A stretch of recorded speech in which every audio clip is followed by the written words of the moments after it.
we're gonna move on to Patrick. Patrick from Morrisville. Yeah, she's started the keto diet, was wondering what the go-to snacks were. Well, that's a very good question. Mm-hmm. We've had actually episodes where all we do is talk about snacks, and the producer has supplied me with an option that is sold in the stores and that we have here. So protein bars are very, very common. I think we've addressed sugar alcohols before, so you do have to be careful when you're first starting to get into ketosis. So choline, maybe not doing a ton of this, but once you're in ketosis and you have a good weight loss trend and you need some options, stuff like this can be fantastic. And here's the deal: if you eat it and you stop losing weight, then quit it. Yeah. Okay. Yeah. Pretty simple. Some of this stuff, I know it surprises some of you that it's not always as the advertiser says, right? Okay. Sometimes you eat it, and the bottom line is if it takes you out of ketosis, you stop losing weight. Guess what? Yeah. Scratch it off the list. I've got a colleague.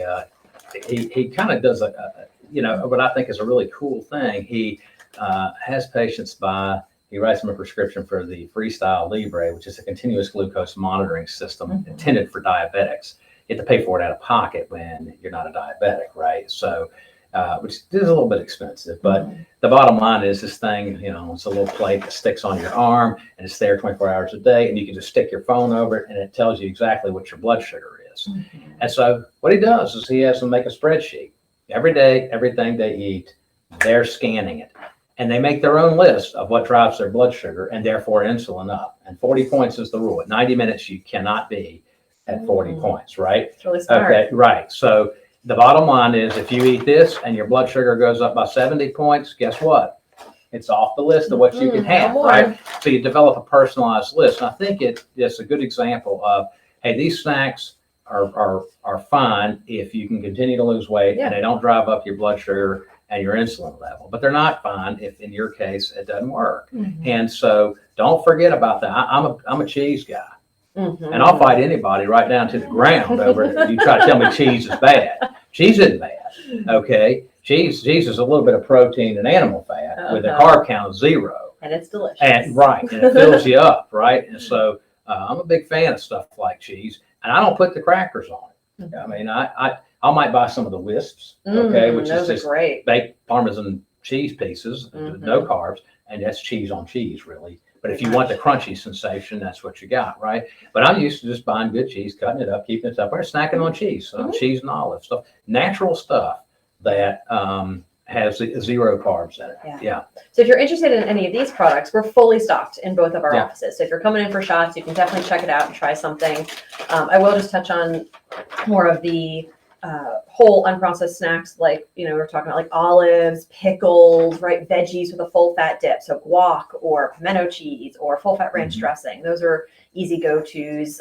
Even a low sugar beef jerky, hard boiled eggs, plain yogurt with like some nuts in there, handful of macadamia nuts. I mean, the list is pretty long. Luckily, there's a lot of delicious food you can eat on keto. Yeah, right. But I will circle back quick and just say, if you are full from your meals, please don't feel that you have to snack. I think there is definitely a tendency to always need to have these snacks available, but we really have to get back to making sure we're eating only when we are hungry, stopping when we are full, and not eating because it's time, because we're sad, because we're happy, because they're eating, because we're tired, right? Because we're bored. Absolutely right. Eat slow, let the sensation of fullness catch up to you. Do not eat fast, and then go through that mental exercise. Why am I really eating here? Okay, the lion doesn't eat when he's not hungry. Right. Okay. So if you're not hungry for a snack, please don't have one. Yeah, that's right. The lion doesn't eat when he's not hungry. When he eats other animals and grasses. It's a good rule to follow. Okay. Yeah. Don't do it for all these emotional reasons. Okay. Yeah. And we'll do another show on keto snacks and easy to go to favorites. I think that was a hit show that we did before, so we'll follow up with that one. And Rosa, thank you for joining us. And I'll say one other thing, just to put a plug in for our practice. We prescribe medication to people here that make them less hungry. Yes. Okay. I think Michelle makes a good point.